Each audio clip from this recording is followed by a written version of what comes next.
মেঘনা নদী আর সাগরে ঘেরা বিচ্ছিন্ন জনপদ হাতিয়ায় ঘটছে যেন নীরব স্বাস্থ্য ট্র্যাজেডি।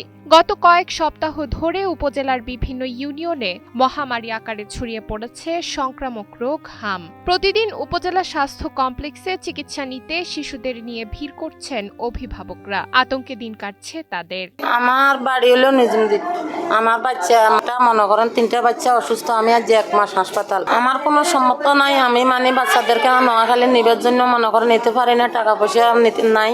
এই গতিকে আমি হাসপাতাল আজ 1 মাস তলাক বাচ্চা নিয়ে পড়ে রয়েছি। পরিবারে 2টা ফার্মের রোগী আজ 7 দিন পরে ভক্তি।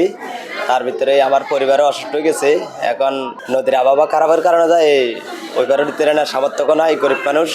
এই কারণে সরকারি মেডিকেলে ভক্তিতে এখনো পড়ে রয়েছে। হাসপাতালে শয্যা সংখ্যার প্রায় 3 গুণ রোগী। বেড না পেয়ে নোংরা মেঝেতেই বিছানা পেতে রাত কাটছে অসুস্থ শিশুদের। কোথাও এক বেডেই গাদাগাদি করে চলছে 3 শিশুর চিকিৎসা। অনেকেই সুস্থ হয়ে বাড়ি ফেরার পর ফের আক্রান্ত হয়ে ভর্তি হচ্ছে হাসপাতালে। তবে পকেটে টাকা না থাকায় উন্নত চিকিৎসার জন্য মূল ভূখণ্ডে যাওয়ার সুযোগও নেই অসচ্ছল পরিবারগুলোর। এখন সুস্থ হইতে বাইরে গেছি আবার হাঁস দিন ছিলাম, হাঁস দিনছে আবার নাতি এই আগের আবার কোথায় যাবো কোনো কুল কিনার নাই। নোয়াখালী নিতে হারি নেই, কোনো কুল কিনার নাই, টাকা পয়সা নাই, অসুস্থ জামাই কোনো ইনকাম নাই, কোনো নাই, ডালকুল নাই। মানে এই বাচ্চালে কোথায় যাবো, কোথায় থাকুন। বর্তমানে 50 শয্যার এ হাসপাতালে প্রায় 120 জন রোগী ভর্তি, যার বড় অংশই শিশু। ধারণ ক্ষমতার অতিরিক্ত রোগী সামলাতে হিমশিম খাচ্ছেন চিকিৎসক ও নার্সরা। 1 সপ্তাহ পরিমাণে বাচ্চারা লই হাসপাতাল মেডিকেলে ভর্তি। অন সিট ফ্যানের নিচে শুছি। একটা সুস্থ না হইতে আরেকটা অসুস্থ হয়ে গেছে। কি করুম এটা করতে পারি না। আমরা আজকে আসছিলাম 3 দিন নামাচ্ছিলাম। এখন সিটের মাঝে 3 জন একসাথে, গরিব মানুষ যাইতে পারি না, বাহিরের মেয়ে বাচ্চা নিয়ে কষ্ট করে রয়েছে।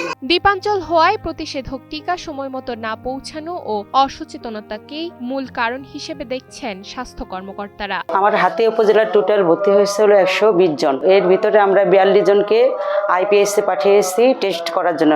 ব্লাড সেরাম অলরেডি পাঠিয়ে দিয়েছে এবং তার মধ্যে 10 জন পজিটিভ। আমাদের ডাক্তার নার্সরা খুব আপ্রাণভাবে চেষ্টা করছে যে আমরা যাতে আমাদের হাতে উপজেলা একটা দ্বীপ অঞ্চল, এখানে নদী পারাপার একটা সমস্যা আসছে এবং আমার জানা মতে আমরা খুবই কম সংখ্যক আমরা রুগী রেফার করেছি নোয়াখালী সদর কিংবা 250 বেডে। আমাদের এখানে যে কোনো রোগ, হাতে উপজেলার যে কোনো রোগী বলেন, টাইফয়েড বলেন, ডেঙ্গু বলেন, ডায়রিয়া টাইফয়েডের প্রাদুর্ভাব এটা এখানে বেশি, কিন্তু যে কোনো রোগ আমাদের আসতে দেরি হয়, আবার যেতেও দেরি হয়। তাই ওই হিসেবে আমরা হামের এখনকার পরিস্থিতি ওই একটা কারণ যে এটা যেহেতু আইসোলেটেড এরিয়া হাতিয়া, আমাদের আসতে দেরি হয়েছে, কিন্তু একটু সময় লাগবে।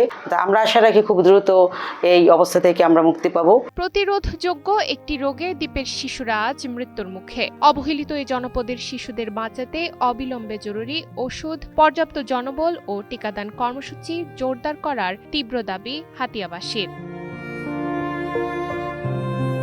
নুসরাত আলবিয়া, সময়ের আলো।